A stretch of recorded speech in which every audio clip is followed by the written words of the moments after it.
Assalamualaikum warahmatullahi wabarakatuh. Halo semuanya, perkenalkan nama saya Fani Nurbaiti dari kelompok 31 Praktek Ibadah. Di video kali ini saya akan membahas materi mengenai khutbah. Khutbah itu secara bahasa artinya ceramah atau pidato. Lalu orang yang sering melakukan khutbah atau melakukan khutbah itu disebutnya khatib. Khutbah ini juga berupa monolog dari khatib kepada para pendengarnya dengan tanpa ada sesi diskusi. Khutbah juga biasanya berisi nasihat atau ajakan untuk meningkatkan keimanan dan ketakwaan kepada Allah Subhanahu wa taala. Khutbah ini berkaitan erat dengan ibadah sholat. Kalian sering dengar kan, ada khutbah sholat Jumat, ada khutbah sholat Idul Fitri, Idul Adha, terus ada juga khutbah nikah dan lain sebagainya. Nah, terus ada syarat-syarat untuk melakukan khutbah.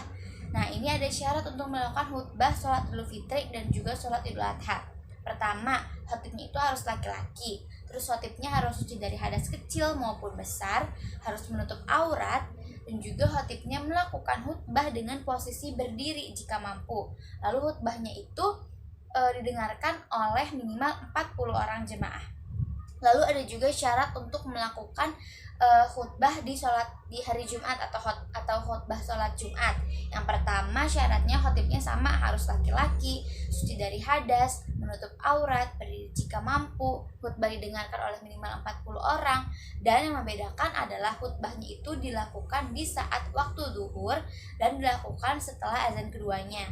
Lalu khatibnya itu diharuskan untuk duduk dengan tumakninah di antara kedua khutbahnya tersebut. Dan di video kali ini juga saya akan mempraktekkan cara berkhutbah atau berpidato dengan tema perkembangan pembelajaran pasca pandemi.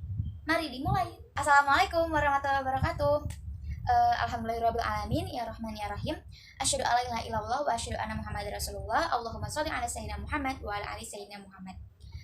Alhamdulillah wa syukurillah kita bisa berkumpul lagi di tempat ini dengan keadaan sehat walafiat, dan alhamdulillah juga kita semua bisa sama-sama melewati masa-masa pandemi selama hampir 2 tahun terakhir ini. Nah, saat ini kasus COVID itu sudah mulai berkurang, lalu vaksinasi juga sudah terus berjalan, terus masyarakat juga sudah mulai terbiasa untuk hidup berdampingan dengan virus ini dan bisa untuk mempraktekkan hal-hal baru seperti sering mencuci tangan, terus menjaga jarak, memakai masker untuk bisa menghindari dari penyebaran virus COVID ini. Nah, dengan adanya pandemi COVID ini, pasti dari segala bidang kehidupan itu mengalami dampak atau terkena perubahan gitu. Dan tak terkecuali juga di dunia pendidikan. Nah, di dunia pendidikan itu pada akhir tahun 2020 mulai pertama kali diberlakukan yang namanya sistem pembelajaran daring atau online. Nah, di saat itu para pelajar dan juga tenaga pendidik semuanya itu pasti mengalami culture shock, di mana yang mereka biasanya interaksi dan berdiskusi secara langsung di dalam kelas, jadinya mereka harus berinteraksi melalui gadget ataupun internet yang pastinya terbatas. Apalagi dengan peserta didik ataupun tenaga pendidik yang pada saat itu masih harus beradaptasi dengan alat elektronik dan juga teknologi, karena tidak sedikit juga dari mereka yang belum paham penggunaan alat elektronik, terus penggunaan internet, dan ada juga dari daerah-daerah pelosok yang memang belum terjangkau oleh internet. Dan pasti pada masa itu pembelajaran juga mengalami keterlambatan karena semua orang harus beradaptasi dengan adanya pembelajaran daring. Lalu semakin berkurangnya kasus COVID di akhir tahun 2021 mulai adanya kebijakan baru di mana pembelajaran itu boleh dilakukan secara tatap muka dengan presentase tertentu sesuai dengan zona daerahnya masing-masing. Lalu di awal tahun 2002 ini mulai ada kebijakan di mana pembelajaran tatap muka itu boleh diberlakukan secara 100% jika tenaga pendidikan itu sudah 100% divaksin dan juga pelajarnya juga sudah banyak yang divaksin, tapi tetap harus mematuhi protokol kesehatan. Nah, dari banyaknya perubahan-perubahan atau pergantian sistem pembelajaran ini dilakukan sebagai cara kita sebagai aktivis akademik untuk beradaptasi dengan perubahan kondisi dan juga kebutuhan bagi kita peserta didik dan juga para tenaga pendidik. Sesuai dengan firman Allah dalam surat Ar-Ra'd ayat 11 yang mengatakan bahwa sesungguhnya Allah tidak akan merubah suatu kaum sebelum kaum itu merubah dirinya sendiri atau berusaha untuk itu gitu. Jadi perubahan atau pergantian dari sistem pembelajaran ini merupakan salah satu cara ikhtiar kita, pemerintah dan juga aktivis pendidik untuk bisa kembali memulihkan pendidikan Indonesia agar bisa seperti sedia kala lagi atau bahkan lebih maju dari sebelumnya. Nah, pada pasca pandemi ini sering atau bahkan umumnya itu digunakan sistem pembelajaran yang namanya hybrid learning. Hybrid learning itu artinya penggabungan antara pembelajaran daring dan juga pembelajaran luring, di mana peserta didik itu dan juga tenaga pendidik itu bisa menentukan mana materi yang bisa untuk dilakukan secara daring dan mana materi yang harus dilakukan secara luring, sehingga pembelajaran dengan hybrid learning ini dinilai lebih efektif.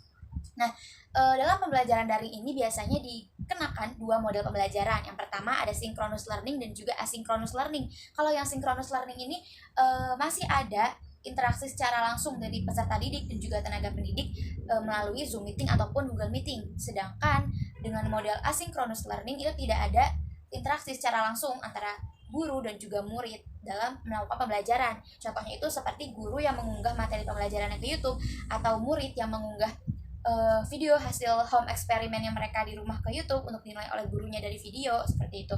Nah, sebenarnya pembelajaran daring ini juga tidak melulu negatif, karena dengan adanya pembelajaran daring, kita sebagai tenaga pendidik maupun peserta didik bisa untuk belajar dan mengikuti perkembangan teknologi.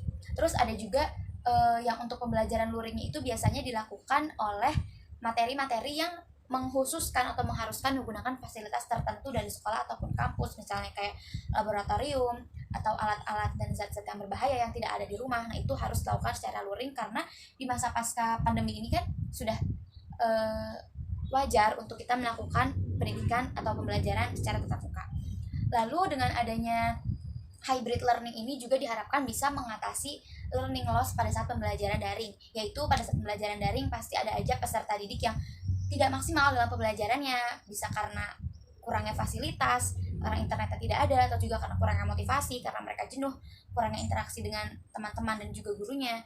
Nah, dengan beradanya kita di masa pasca pandemi ini, diharapkan kita sebagai guru atau tenaga pendidik itu bisa terus berinovasi dengan cara terus membaca referensi dan juga menggabungkan model-model pembelajaran agar itu bisa menarik bagi para peserta didik. Dan untuk peserta didik juga diharapkan untuk bisa beradaptasi dengan kondisi yang ada.